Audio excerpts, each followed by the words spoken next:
Hi everyone, welcome to medical eighties. Last कुछ दिनों से मेरी बहुत ज़्यादा तबीयत खराब होने की वजह से मैं आपके डेली टारगेट्स अपलोड नहीं कर पाया। I am really sorry. मुझे पता है आपका बहुत ज़्यादा नुकसान हुआ है आपके पढ़ाई का, लेकिन मुझे ये पूरा यकीन है कि आपने ये जो लास्ट 3 डेज हैं आपने इसको अच्छे तरीके से यूटिलाइज किया होगा और अपनी जो एमडी कैट की जो प्रिपरेशन होगी वो आपने स्टॉप नहीं की होगी। तो अब से इंशाल्लाह मैं डेली आपके टारगेट्स अपलोड किया करूँगा। मेरी बहुत ज़्यादा तबीयत वेदर चेंजिंग की वजह से बहुत ज़्यादा तबीयत खराब हो गई थी, जिस वजह से मैं अपलोड नहीं कर पा रहा था। लेकिन अब इंशाल्लाह मैं आपके डेली टारगेट्स अपलोड किया करूँगा। इंशाल्लाह मैं डेली से अब आपके टारगेट्स अपलोड किया करूंगा। तो आज मैं आपके साथ एमडी कैट 2024 का डेली टारगेट 42 शेयर करूंगा। सबसे पहले बिस्मिल्लाहिर्रहमानिर्रहीम। एमडी कैट 2024 के डेली टारगेट 42 में जो आज हम सब्जेक्ट डिस्कस करेंगे, सबसे पहले वो हमारे पास है बायोलॉजी का।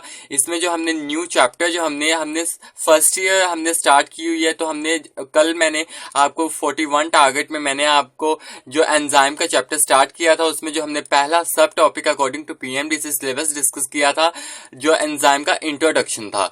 तो आज जो आपका डेली टारगेट है वो आपके पास है कैरेक्टरिस्टिक्स ऑफ एंजाइम्स। ये एक मोस्ट इंपॉर्टेंट टॉपिक है अकॉर्डिंग टू पीएमडीसी सिलेबस।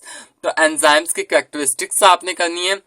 सबसे पहले आपने इसको अपनी प्रोविंशियल बुक से करना है, देन उसके बाद आपने फेडरल को लाजमी मूव करना है। इसमें जो आपने कैरेक्टरिस्टिक पढ़नी है, इसमें आपने सारी इसकी कैरेक्टरिस्टिक पढ़नी कि ये ग्लोब्यूलर प्रोटीन्स होती हैं, देन उसके बाद ये very specific in their action होती हैं, ये सेंसिटिव होती हैं even to minor change in the pH, temperature, substrate concentrations वगैरह।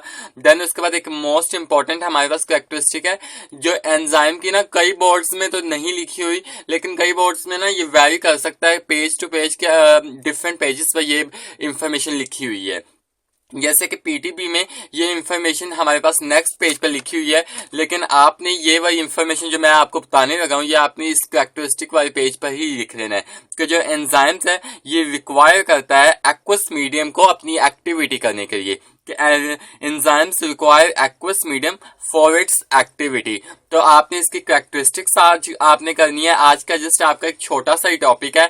आपने इसकी कैरेक्टरिस्टिक जितनी भी कैरेक्टरिस्टिक हमारी बुक में लिखी हुई है, आप जिस भी प्रोविंस से बिलोंग करते हैं उस प्रोविंस में जो भी जितनी भी कैरेक्टरिस्टिक्स लिखी हुई है, आपने उन सब कैरेक्टरिस्टिक्स को अच्छे तरीके से पढ़ना है और अंडरलाइन करना है। और ये पीटीबी में ये साइड बॉक्स बना हुआ है पेप्सिन के रिलेटेड, जिसमें हमारे पास पेप्सिन एक पावरफुल प्रोटीन डाइजेस्टिंग एंजाइम है एंड पेप्सिनोजिन उसकी इनएक्टिव फॉर्म है। और जब ये सम जो एसिडिक मीडियम से ये रिएक्ट करता है, तो ये अपनी जो एसिडिक वाली जैसे कि पेप्सिन है अपनी असल फॉर्म में होता है। तो आपने इसको अच्छे तरीके से पढ़ना है कि ये अगर अपनी असल फॉर्म में ही अगर स्टमक में रिलीज होगा, तो ये स्टमक की जो वॉल होती है वो डिस्ट्रॉय होने का भी खतरा होता है। तो इस वजह से पेप्सिनोजिन ही जो होता है ये रिलीज होता है। तो आपने इसको अच्छे तरीके से इसका कॉन्सेप्ट लेना है। आपने आज का बस आपका एक ही टॉपिक है कैरेक्टरिस्टिक्स ऑफ एंजाइम्स। ये था आपका बायोलॉजी का टारगेट 42। देन हम केमिस्ट्री का टारगेट 42 की बात कर लें। नेक्स्ट केमिस्ट्री के टारगेट 42 में जो आज आप टॉपिक डिस्कस करेंगे वो आपके पास है रिएक्शंस ऑफ कार्बोनाइल कंपाउंड्स। इसमें जो आज आपने जो टॉपिक कवर करना है वो आपके पास है न्यूक्लियोफिलिक एडिशन रिएक्शंस। उसमें जो नेक्स्ट हमारे पास जो उसकी टाइप्स के जो हमारे पास रिएक्शंस आते हैं, जैसे कि बेस कैटालाइज्ड एडिशन रिएक्शंस, ये आप करेंगे। इसमें आपने जो अच्छे तरीके से मैं आपको सजेस्ट करूंगा वो आपने रिएक्शन से ज्यादा इसमें जो इंफॉर्मेशन गिवन है वो आपने करनी है, क्योंकि ये जो हमारे पास ये वाली जो टॉपिक्स है ना, इसमें से इंफॉर्मेशन बेस्ड क्वेश्चंस ही आने होते हैं। जो बुक की इंफॉर्मेशन वहां से क्वेश्चंस आने होते हैं, तो आपने इसमें इंफॉर्मेशन को अच्छे तरीके से हाईलाइट करना है। देन नेक्स्ट हमारे पास रिएक्शन है एडिशन ऑफ हाइड्रोजन साइनाइड्स। ये भी एक इंपॉर्टेंट रिएक्शन है, इसकी भी आपने इंफॉर्मेशन और रिएक्शन दोनों को ही आपने पढ़ना है, लेकिन ज्यादा इंफॉर्मेशन पर ही आपने अच्छे तरीके से कंसंट्रेशन करनी है। देन उसके बाद हमारे पास यहाँ पे रिएक्शन मैकेनिज्म है, हमारे पास एडिशन ऑफ हाइड्रोजन साइनाइड का मैकेनिज्म है। Then addition of Grignard reagent. Addition of Grignard reagent तक आज आपने अपना ये जो टॉपिक है आपके पास, ये हमारे पास रिएक्शन ऑफ कार्बोनाइल कंपाउंड, जिसमें हमारे पास न्यूक्लियोफिलिक एडिशन रिएक्शंस को हम पढ़ रहे हैं। तो आपने एडिशन ऑफ ग्रिग्नार्ड रिएजेंट, ये हमारे पास एक एडिशन रिएक्शन है, यहाँ तक का आपने आज का आपका टॉपिक है। आपने एडिशन ऑफ ग्रिग्नार्ड रिएजेंट तक ही अपनी प्रोविंशियल बुक से ही इसको कवर करना है, इसके लिए फेडरल की तरफ मूव नहीं करना आपने। ये था आपका केमिस्ट्री का टारगेट 42।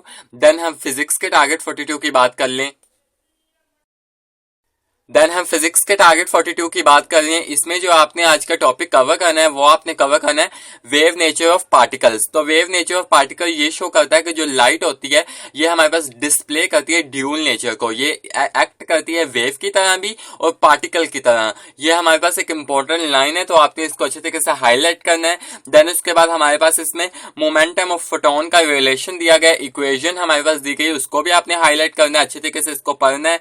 देन एक most important MCQs, de Broglie equation. De Broglie equation और रिलेशन क्या है हमारे पास, इसको आपने इसका कॉन्सेप्ट लेना है। आपने इसको अच्छे तरीके से इसकी जो हमारे पास यहाँ पे रिलेशन दिया गया है, डी ब्रोगली इक्वेशन का रिलेशन हमारे पास यहाँ पे दी गई है, इसको आपने अच्छे तरीके से पढ़ना है। देन ये साइड बॉक्स लिखा हुआ है कि light is in short the most refined form of matter. तो आप देख सकते हैं मैंने यहाँ पे हाईलाइट किया हुआ है कि ये यूएचएस में ये क्वेश्चन पूछा गया है, तो आपने इसको अच्छे तरीके से हाईलाइट करना है। देन इसी टॉपिक में हमारे पास एक एग्जांपल उन्होंने दरमियान में करके लिख दिया, हाईलाइट नहीं किया हुआ कि ये एग्जांपल है, लेकिन अगर आप इस पूरे टॉपिक को अच्छे तरीके से पढ़ेंगे तो आपको यहाँ पे पता चलेगा कि यहाँ पे लिखा है for example a rifle bullet of mass 20 gram and flying with speed of 330 metre per second will have a wavelength given by. तो ये एक इम्पोर्टेंट हमारे पास एग्जांपल है, ये एक से दो मरतबा ये एमडीकेट में पूछी गई है। और जो हमारे पास 2021 में पीएमसी ने जो हमारे पास टैप्स के जो प्रोवाइड किए थे अपने प्रैक्टिस टेस्ट, उसमें भी ये एग्जाम्पल कई मरतबा उन्होंने रिपीट की हुई थी। तो आप इससे अंदाजा लगा सकते हैं कि ये एक इम्पोर्टेंट हमारे पास क्वेश्चन है, क्योंकि मैं समटाइम्स मैं हमेशा अपनी वीडियोस में बताता हूं कि बच्चे सारा न्यूमेरिकल्स को फॉलो करते रहते हैं और वो थ्योरी को नहीं पढ़ते। तो मैं आपको दफा अपनी वीडियो में कहता हूं कि आपने उस लास्ट वाले रिग्रेट से बचने के लिए कि हमने थ्योरी पढ़ लेते तो आज हमारा ये क्वेश्चन सही हो जाता, तो आपने उस रिग्रेट से बचने के लिए अपने डे 1 से ही अपनी बुक की इंफॉर्मेशन को भी हाईलाइट करना है। Physics not only biology, physics और केमिस्ट्री दोनों के लिए हमारी बुक की इंफॉर्मेशन हमारे पास एक मोस्ट इंपोर्टेंट एमसीक्यूज ही है। तो आपने उनको भी अच्छे तरीके से, जैसे आप बायोलॉजी को वर्ड टू वर्ड हाईलाइट करते हैं वैसे अपने फिजिक्स को भी वर्ड टू वर्ड हाईलाइट ही करना है। तो ये एक इंपॉर्टेंट एग्जाम्पल है, आपने इसको भी करना है, क्योंकि जो एग्जामिनर होता है वो ये समझता है कि जो बच्चे हैं वो जस्ट इधर उधर के ही एमसीक्यूज हल करते रहते हैं और वो बुक की जो हमारे पास जो न्यूमेरिकल्स है उनको सॉल्व नहीं करते। तो आपने इसको अच्छे तरीके से सॉल्व करना है ताकि अगर ये क्वेश्चन पूछ लिया जाए तो आप इसको टैकल कर पाए और आपका ये जो मार्क्स है ये डिडक्ट ना हो। तो ये था आपका फिजिक्स का टारगेट 42। आई होप मैं आपको अपनी बात समझाने में कामयाब रहूंगा। अगर आपको मेरी वीडियो पसंद आए तो मेरी वीडियो को लाइक कीजिएगा, मेरे चैनल को सब्सक्राइब कीजिएगा और अपने दोस्तों के साथ एमडीकैट 2024 के डेली टारगेट शेयर करना ना भूलिएगा। खुश रहें, खुश रहने दें। अल्लाह हाफिज।